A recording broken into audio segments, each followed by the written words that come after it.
Hello everyone and welcome to today's webinar. Today we're going to talk about how can we get more from our FSX for ONTAP with NetApp Workload Factory. My name is Danny Tsidoni. I'm a product specialist here at NetApp, and today I am co-hosting with Iska Levi-Silas, who's a cloud solutions architect here at NetApp. Ska, good evening. Welcome to the webinar. Would you like to say a few words to introduce yourself? Sure. Thank you. I'm excited to be here today, and thank you all for joining. Yeah, going to be an interesting topic today. Quite indeed. All right, so we'll start with some housekeeping, and that will give us a chance to let some stragglers join as well. So we have, if you have any questions, please feel free to post them not in the chat, but in the Q&A section of the webinar. We have Q&A responders who will respond while Iska and I are speaking. So feel free to put your questions as we speak. Take your chance. However, at the end, we will have a Q&A section at the end of the presentation where you will be able to, talk about questions that maybe have been unanswered or maybe they're interesting for the rest of the audience. So we'll see about that. If you post a really good question, we'll definitely talk about it in the Q&A thread. And last but not least, you will have the recording and a copy of this deck. So if you miss something, don't worry about it. And let's get on with it. There we go. So we are talking today about FSX for ONTAP. What is FSX for ONTAP? A quick refresher. It is an intelligent storage service in AWS. Although we are in NetApp and this is a NetApp webinar, FSX for ONTAP is a first-party intelligent storage service for AWS workload in your AWS account. Because it is NetApp ONTAP under the bonnet, it comes with a comprehensive set of features which can be roughly divided to 5 pillars. So we've got accessibility, how do we access the data, and what other services and what hosts can access our data, what protocols, etc.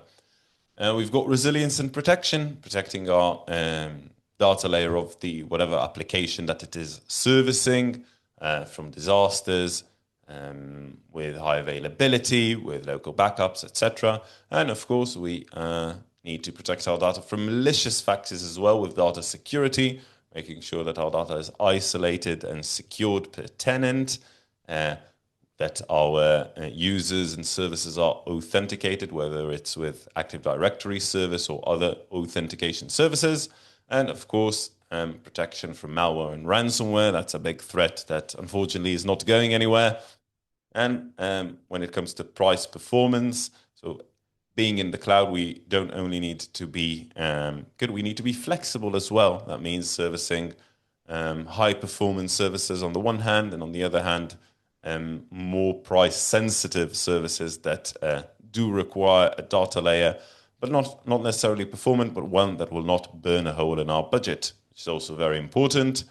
And last but not least, it's great that we have data sitting on a specific service, but data needs to be mobile, needs to be moved around, needs to be accessed either by different services, users, customers, edge locations, etc. So we want it to be mobile, easy to move, and once again, to be done in an efficient and cost-effective way. So that's a little bit about FSX for ONTAP, sort of to set the frame for our presentation today. And with that, after we've introduced ourselves and had an introduction of the service, we'd like to get to know you a little bit better. And our first, let's call it our warm-up question would be, how familiar are you with the AWS well-architected framework? Iska, so what do you think about our audience's familiarity with well-architected framework? Yeah, I'm assuming that most of our audience will have at least heard of it a little bit, assuming that whoever's using FSX for ONTAP has at least, heard about the concept, but perhaps not everyone is very familiar with it. Yeah, I tend to agree with you, and the results are in. And as expected, the great majority at least heard about it. Some are well versed into it, which is great, but we do have a significant minority of people who did not hear about it. So I would be very grateful if you could walk Sure. us through it. Yeah, definitely. So just a brief overview. The AWS well-architected framework is a set of comprehensive rules of best practices that help us, follow a particular mindset and rule set to optimize our workloads. And it comes, around the topics of operational excellence, security, reliability, sustainability, cost optimizations, and performance efficiencies. And is it only limited to storage services or to stateful applications, or is it a general So framework? it is a general framework. It has, nuances for each workload and sort of specific guidelines for each one. And honestly, starting out with working with the cloud can be slightly overwhelming at times. And we know that AWS does a great job at giving you lots of options at how to configure your workloads so that you can really optimize it to your specific use case. But that means that there are many decisions to make while you're in the process of creating them. And I know I like to have a sort of a comprehensive guideline to help me work through things, and I know a lot of our customers do as well. So we can split this framework into two main sort of pillars, if you may. The first is how to choose and configure the correct resources that will deliver the optimal cost and performance. Again, very specific to your use case, so to know how to use the resources to the best that best work in your use case. And the second will be to keep the data available for the correct people, but protected against the wrong people, and wherever possible to have those things working automatically. So again, once upon a time, what you need to do to have that sort of in place is to have those people in your organization that have years of experience and all the knowledge, and they're very well versed with all the resources there are out there, and they know all the tools, all their capabilities, and all their limitations. And then those people would have to spend a lot of time to plan and put those workflows and processes in place. And what we're going to talk about today is how we can leverage existing services to do exactly that, to minimize the time that you need to spend on this and sort of limit the decision making to wherever possible. So essentially, having those well-architected building blocks, those managed services, would replace or sort of complement us if in our organization we don't have the specific expertise. Exactly. It's to help out wherever possible, and even when there are people that have lots of experience, your time is money, your time is valuable, and you want to use it to the best of your abilities. So we're going to see how, on the one hand side, FSX for ONTAP is basically that well-architected building blocks. It has the resources that you need to create a framework of well-architected environment. So it has all those features that you were talking about before, the cost and performance optimizations, the ability to secure and to protect your data, the ability to access it and move it around in a safe and organized way. And I think where some alternative storage solutions, you may need to use third-party tools for some of those features. And in FSX for ONTAP, these are all built in. So you can use you have that good baseline of features that are all built in. You can use that as your building blocks. And what we're going to talk about today as well is NetApp Workload Factory, which is a complementary platform, which is developed by NetApp exactly for that purpose, for managing your FSX environment. And it takes you through the entire life cycle of your workloads, starting from the planning stage through the deploying and onto operations. And this is really sort of the well-architected orchestrational side, helping you, manage your environment, helping you automate things in the easiest way possible. And to do this again with someone who may not be very expert, have years of experience either with ONTAP or with AWS or cloud in general. So that's basically the purpose of this service. So this is all well and good, but sometimes people are a bit apprehensive of adding a third-party tool, or there's something over that when it comes to, of course, licensing, permission sets, and things that could add friction to the process. Yeah, definitely. That's a valid, thing to think about. And what's great, I think, about Workload Factory is that A, it's free, which is always great. We like to hear that. It's really a complementary tool built by NetApp to help you manage your environment. And second of all is you can get started without giving any permissions, right? Just from the planning stage, you can just simply sign up with your email and have full access to the capabilities of, the planning process, see the pricing, see how you can get started. And then you can do a gradual addition of permissions. If you're fully comfortable, you can give it the full set of permissions to do all operations needed. But if you'd like, you can do it as a gradual process. Start with giving only viewing only permissions just to see what you have in your environment and have a better look into how you can plan the environment. And then sort of add along more permissions to do more operations as needed and as you get comfortable with the tool.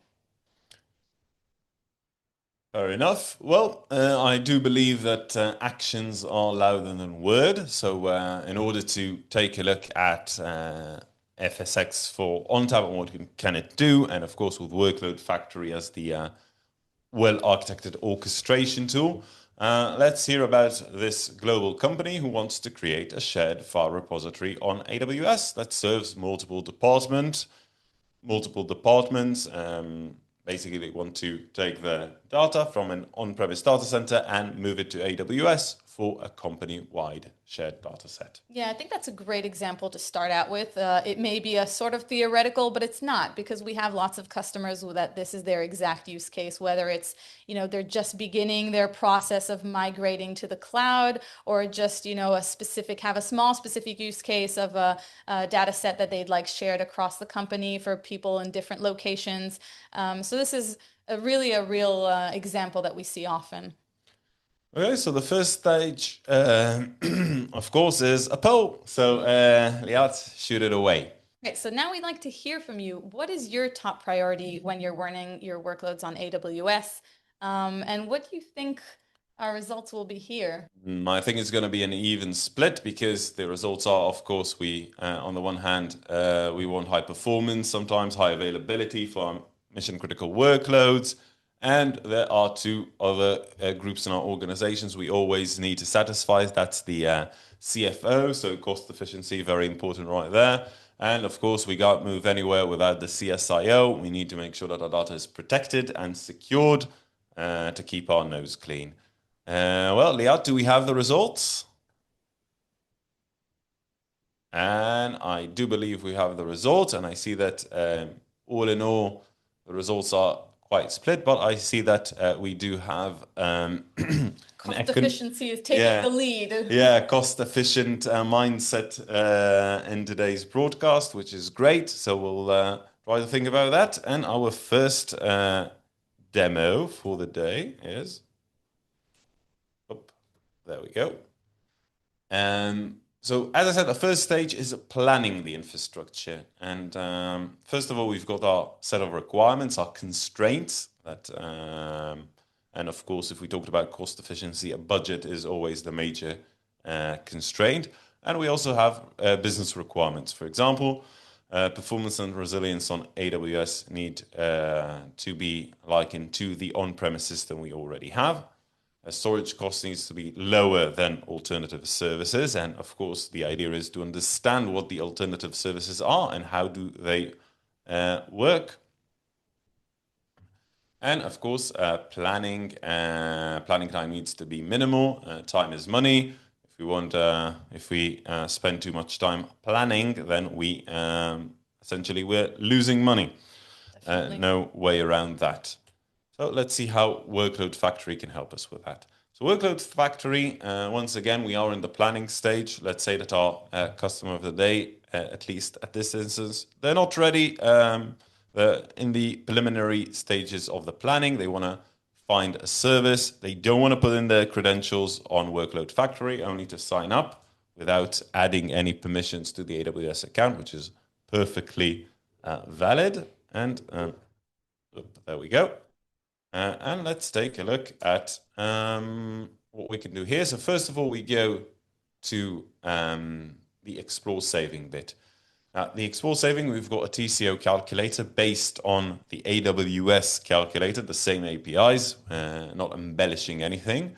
And we have three services to compare against: the Elastic Block Store, EBS, FSX for Windows, and the Elastic File System. And for this example, I chose FSX for Windows, very common for Windows file server, very common in the enterprise world for filers. And let's see, let's start comparing. So let's go to Explore Savings. I'll close this pop-up, but it is worth mentioning that, let's say in a later stage, we are have more confidence in Workload Factory. We put in let's say read-only credentials to our AWS account. The calculator can discover existing storage services like Windows FSX for Windows or EFS, and compare the existing services against a proposed equivalent FSX for ONTAP configuration, which means that, for example, in this example, you are checking, we are building a use case, and we are comparing two configurations of FSX for Windows and FSX for file services, meaning that we sort of reduce the need to understand these two services. In the future, you can compare it to an existing service and get the equivalent configuration. So let's start by choosing our use cases from this list, and we'll go to the filers, to a self-managed file system. We can choose the region, the capacity, whether it's a single AZ or multi-AZ, check deduplication savings, frequencies, etc. So what we've got here on the right-hand side, we've got a total monthly cost, and we've got a cost breakdown by a monthly charge of the FSX for ONTAP and the proposed FSX for Windows file service. We also have a breakdown of the FSX for ONTAP configuration. We can save this configuration for later, or we can create it now, and also view the calculations in a more detailed manner if we really want to dive in and understand how the calculation was made, whether we really want to understand or we want to justify it when building our budgets, whatever it is. And essentially that's it. When we're ready, and we'll get to the provisioning stage, and we can move on and provision in a very similar manner, and we'll see that later. Let's talk a bit about the planning the infrastructure. So once again, we've got our well-architected building blocks that come from we get from FSX for ONTAP, and then the built-in storage efficiencies, the ability to support multiple use cases. If you come from the storage world, you know that ONTAP can support multiple use cases, and essentially FSX for ONTAP is an ONTAP service, so you get almost all the benefits. And with Workload Factory, essentially you get a simple and fast planning tool that helps you compare to different services. You get detailed configuration explanations if you really want to understand, if you need to justify it later when building your budget or asking for a PO, etc. And of course, when we're talking about the use cases, I think it makes sense to specify what the use cases are. So from archiving data on the cloud, from engineering data, code bases, etc., supporting enterprise applications, shared file systems like we have in the example, block storage if you're thinking about using FSX for ONTAP to support your databases, or even if you are looking for a VMware data store, which is FSX for ONTAP is certified for VMware data stores, which is a great advantage if you're looking into that. And of course, our next stage, now that we have our plan ready, we know what we want, we know the service, we can sketch out the expected costs which is very important to stay within our budget and not get surprises in our DBR, we can move on to deploying the infrastructure.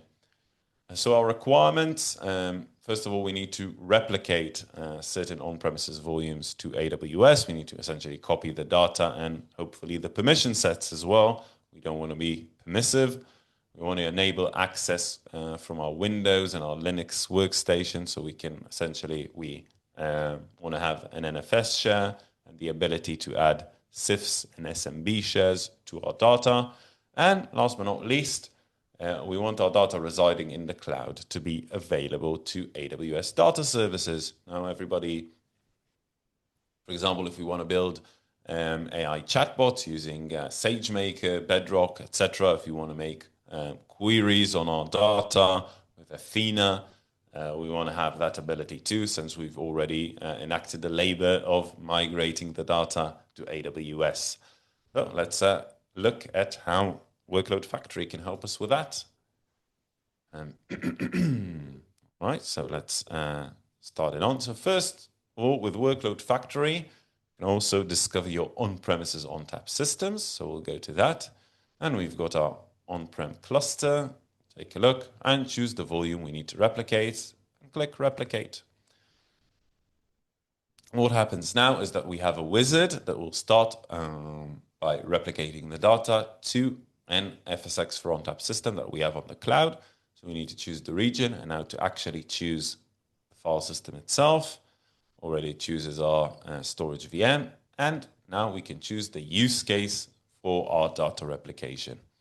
So you mentioned, Danny, that FSx for ONTAP has the ability to support all these different use cases, but maybe it would be helpful to explain to our listeners, why is it helpful here in the wizard to choose a specific use case when you're, in the planning or the deploying stage?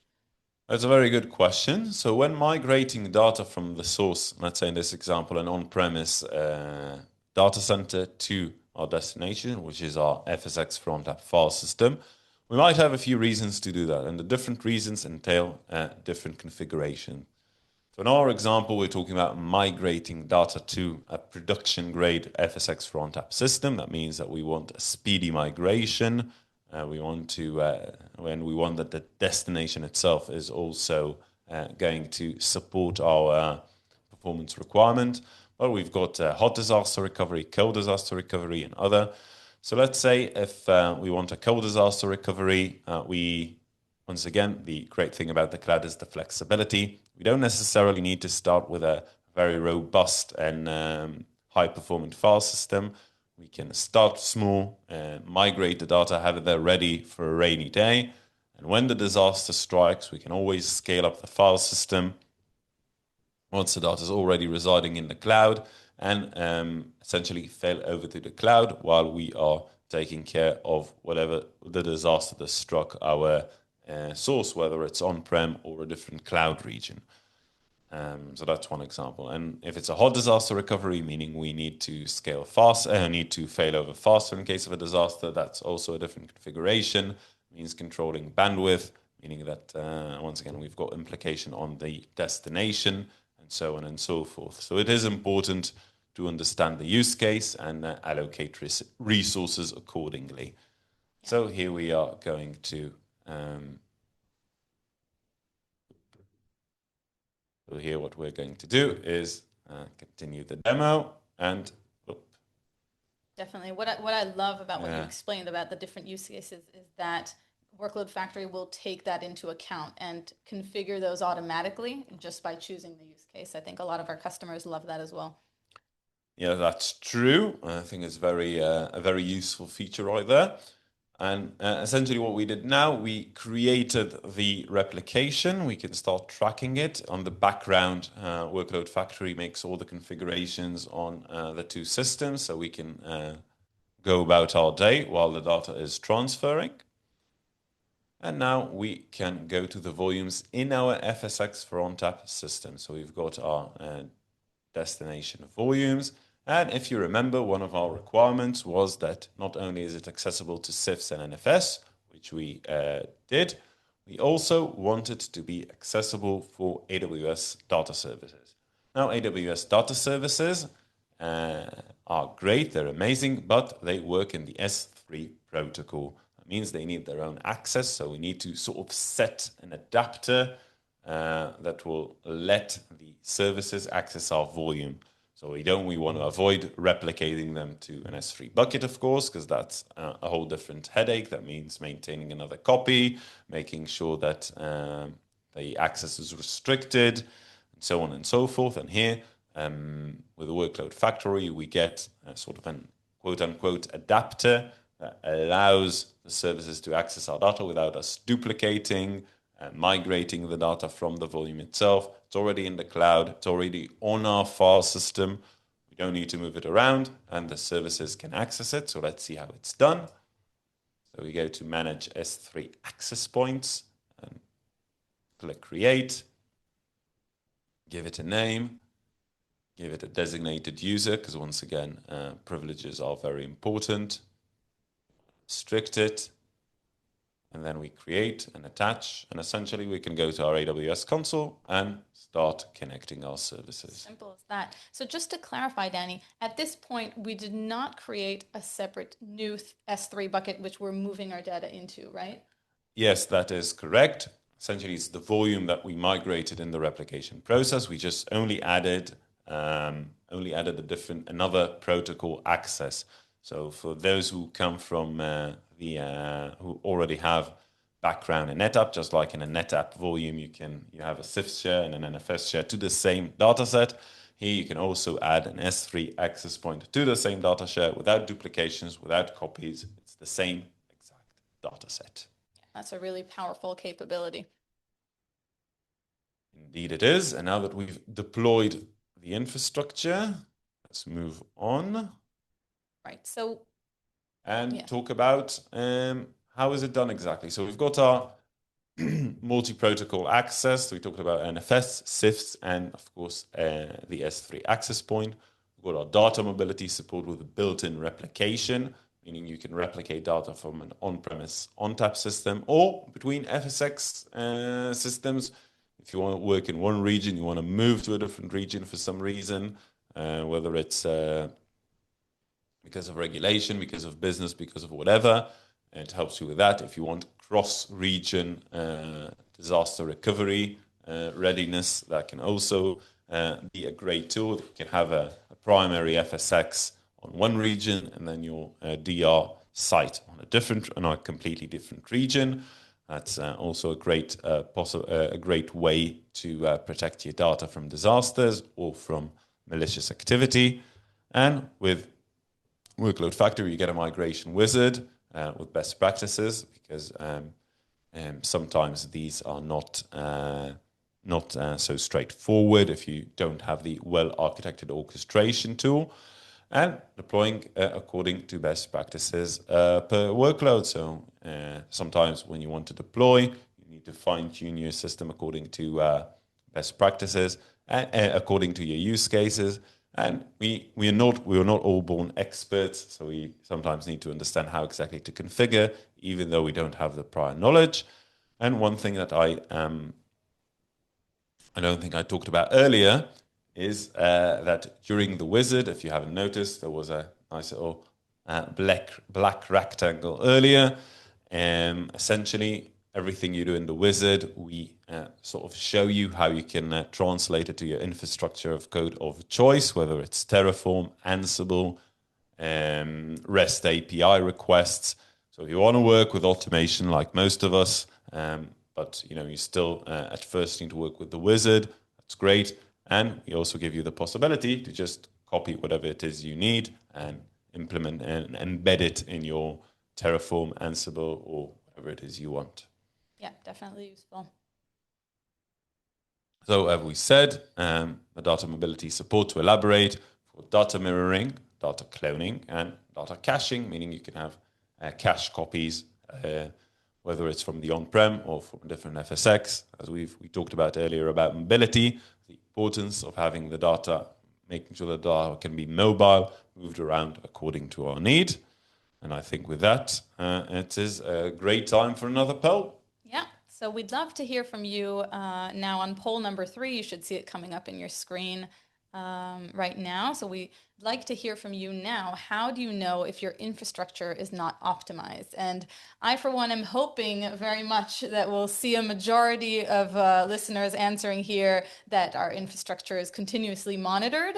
But being realistic and not being here to point any fingers at anyone, we're realistic and we know that not everyone does. Yeah, I think we've all been there, that we think that everything is working fine, or at least hope so. And then all of a sudden we get an inflated DBR. Users are calling angrily. And of course, we're not sure if it is all. Sometimes we're just unsure if it's optimized. We don't know. Maybe maybe we think we can do better. Quite a story. And I think the results are in. So, okay, we do have a majority here saying that our infrastructure is continuously monitored. So that is great to hear. But we do Definitely also have a have, very quality audience right here. yeah, for sure.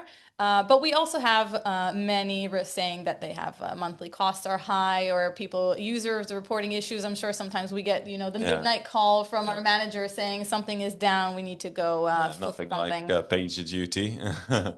Right. So that takes us into our next stage, and we've seen, until now how we are doing our best to plan properly and to provision everything according to best practices. And then comes day two.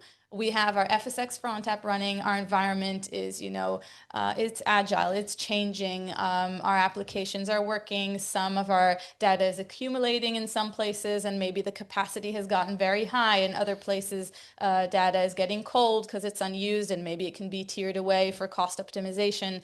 And we want to be ready for all of those and make sure we're on top of things. So our requirements now is, to check if we're still aligned with best practices on a day-to-day basis, to easily fix any misconfigurations and, first detect them. So be able to detect and fix configuration drifts if anything is changing. And if I could just have a magic button to just fix everything, that would be amazing. So let's see how we can do this in Workload Factory. So we talked about the well-architected framework, and we're going to see here the well-architected dashboard implemented by Workload Factory. So we have our main dashboard of all our FSX for ONTAP file systems. We see an overall score of how we're doing, and from here we can dive into one of the file systems here. So again, we see the overall well-architected score, and we can drill into the specific configuration tests we're looking for. So we're looking, for example, at automatic capacity management. It's recommended to have a sort of mechanism in place where when you reach a specific capacity, you can automatically enlarge that capacity so that you don't get that midnight call where there's no more room, everything is stuck, production is down. So you can set a specific threshold over which it will automatically increment. And it's as simple as clicking that continue button. And again, we can use here the tracker to see that everything has been set properly and everything has run successfully in the background. And from here, we can go back to our file system. We can drill into other configuration tests. So first of all, we see that we're back in the original file system here, that the well-architected score has already risen from that one fix that we did, which is already great. We can see an overview of all of our file systems and go into any one of them. Wait, sorry about that. Let me just stop it for a second here. Get back to where we were. And another example we can see here, for example, is our remote data duplication. Sorry, wait. Skipped one, for example. No demo like a live demo. Right. Here we go. So we're back here, and we're looking at remote data replication, right? Obviously a best practice to have all our data replicated, make sure it's all protected, make sure we have other copies and backups. And again, we can drill down into here and see what volumes these are applying to. We can choose one, we can choose a bulk action and choose to fix it from here. We can also dismiss it if it's irrelevant and we choose that we're not interested in replicating it. But if we do, we can go ahead and do that automatically from here. And it'll take us to a similar wizard like we saw before, where we choose the file system of choice. I think here we've got an example of the rectangle I mentioned earlier, of the Exactly. code box. Exactly. And this is applicable across the platform. In any area where you can create a process automatically through the platform, you can also do this through infrastructure as code, as Danny mentioned, through API requests, through CloudFormation or through Terraform, however you choose. And I think what's great about this, and we see a lot of our customers using it, is that often the people who are in charge of the storage management are not always the people who have the permissions in AWS to put these processes in place. And sometimes there's some sort of internal process where you need to get approval and you'd need someone else to run this API. And that's why it's great. You just download it here according to the configuration that the wizard had set automatically with the best practices inside, receive an approval on that, and then have it run exactly as you requested. That way you're avoiding this back and forth of questions and how would you like it run? And again, saving time, which is always what we want to do. Some of the other, best practices and well architected are also related to snapshot policies or old snapshots that shouldn't be there anymore, that weren't deleted with retention. And again, this is saving you space and money. And we know that money is a big constraint. We talked about that in the beginning. So this is just a really easy way to follow those best practices. Another great tool that we have in the system for, the operational side is an AI agent, which is built into the tool, like all great tools nowadays. And what's great about this agent, it is running both on the documentation of Workload Factory, AWS, and has all, that knowledge about best practices, but it's also connected to your environment. It has all the credentials that you've already authorized Workload Factory to have, and it can ask questions about your environment. So we can see here an example of one of the questions you can ask. Obviously, ask it in your own language. So in addition to those nice comprehensive dashboards we saw, you can just ask any question that comes into mind. For example, are any of my volumes not protected from ransomware? And you can have a nice answer here. And if we didn't mention this before, then Workload Factory, you can add multiple AWS accounts from multiple regions. You can have file systems in different places. So this sort of eliminates the need to toggle between regions and between screens. You can have just a comprehensive answer across your entire environment. You have here the steps of how should you fix this. You can go ahead and follow these steps and enhance your ransomware protection. We can see another example here. This is the same example here, but the next example is, are any of our volumes reaching the maximum capacity? Is it running out of space? Again, this will give you a nice answer across your entire environment. And I think it's really nice where you need to ask questions that may not have been answered in the platform, but also, if you get asked a specific question that you don't know the answer to. I'm sure it all happened to us. Let's say sister company or something in the news about ransomware, etc., and you get a question from the managers, from the higher ups. I want a report about our ransomware protection, the ransomware protection readiness. And here you can start with a little bit of prompt engineering, or using your own language essentially. First of all, get a report, how maybe to assess your ransomware readiness. Get a full report of the what volumes have ransomware protection, and maybe other tools. I'm just talking out the top of my head. Or maybe if the volumes are replicated over a different region, etc. And so gain insights that, in the, let's say, 3-4 years ago, we wouldn't even dream about, customizing things, and also understand maybe if we've got any obscure error messages, or any or describe the different symptoms that we've got and get insights from Ask Me, from our AI agent. So it can save you a lot of time waiting for support engineers, etc. I think a great tool, and especially with the with the insight that it generates on your own data estate. Yep. So sort of summing up that section, we saw here how FSx for ONTAP created those well-architected building blocks by giving you that performance and capacity scalability and all those capabilities of data protection we were talking about, right? The ability to set local snapshots and set a policy and make sure that you always have a policy set, the ability to have backups and restore your data and have a good sort of strategy for disaster recovery. So again, all those capabilities are built in to the FSx for ONTAP, and then Workload Factory would give you the ability to set those things automatically, to detect the drifts. So if you don't have them in place, analyze, the behavior and what's happening in your environment, and best of all, have quick fix buttons for remediating those problems if you've noticed them.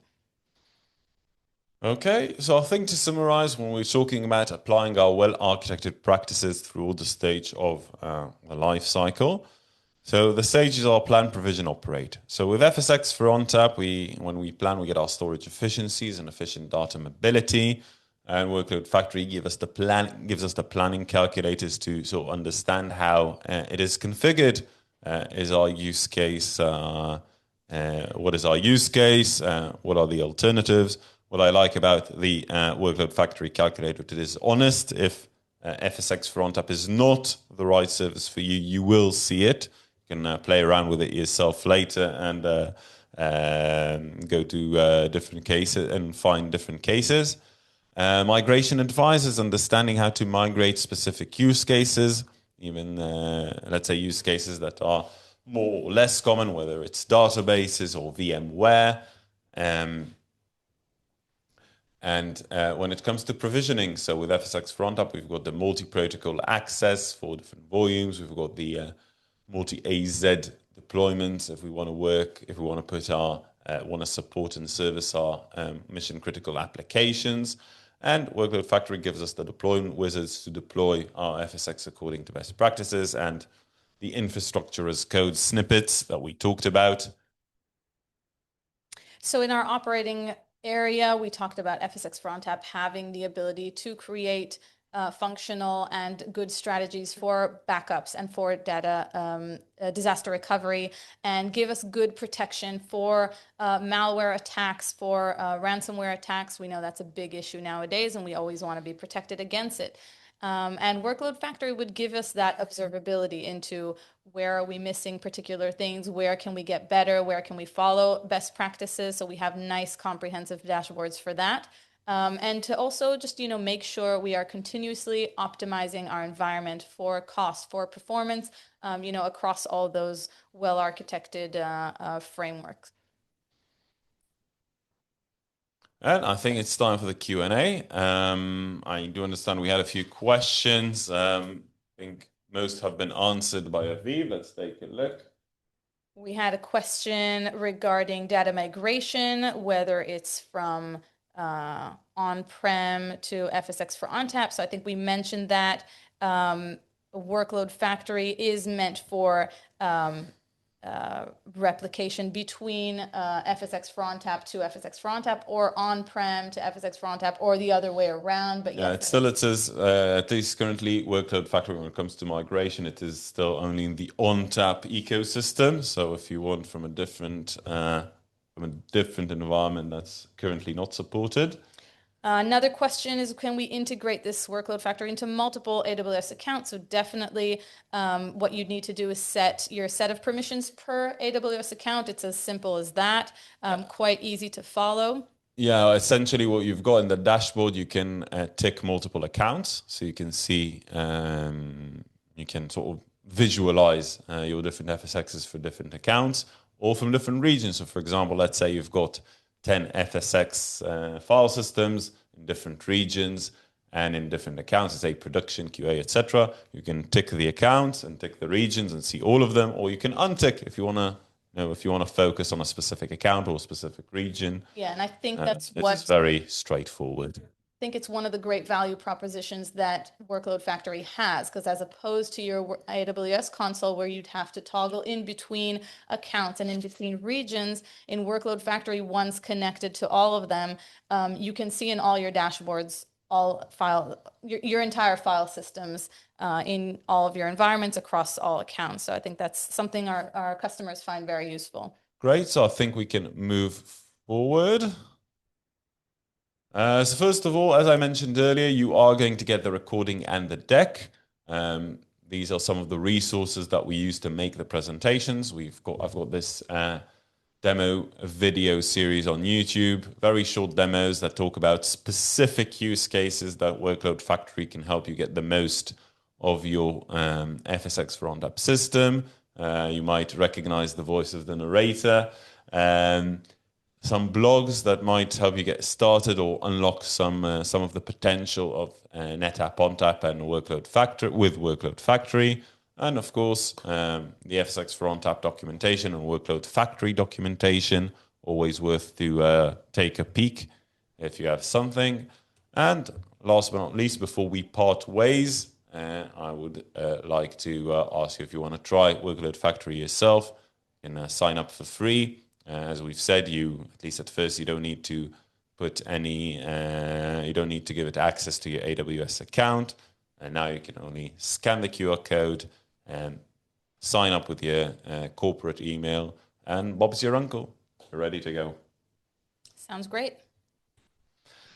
Thank you, everyone, for listening. Thank you very much for taking the time. I want to thank Iska for co-hosting with me. Thank you very much. Thank you for inviting me. I want to thank the Q&A responders. You did an amazing job as always. I want to thank Liat, our producer, for helping us run this tight ship. And thank you for attending and asking interesting, insightful, and engaging questions. We hope to see you in future webinars. Thank you very much, and have a great rest of the day.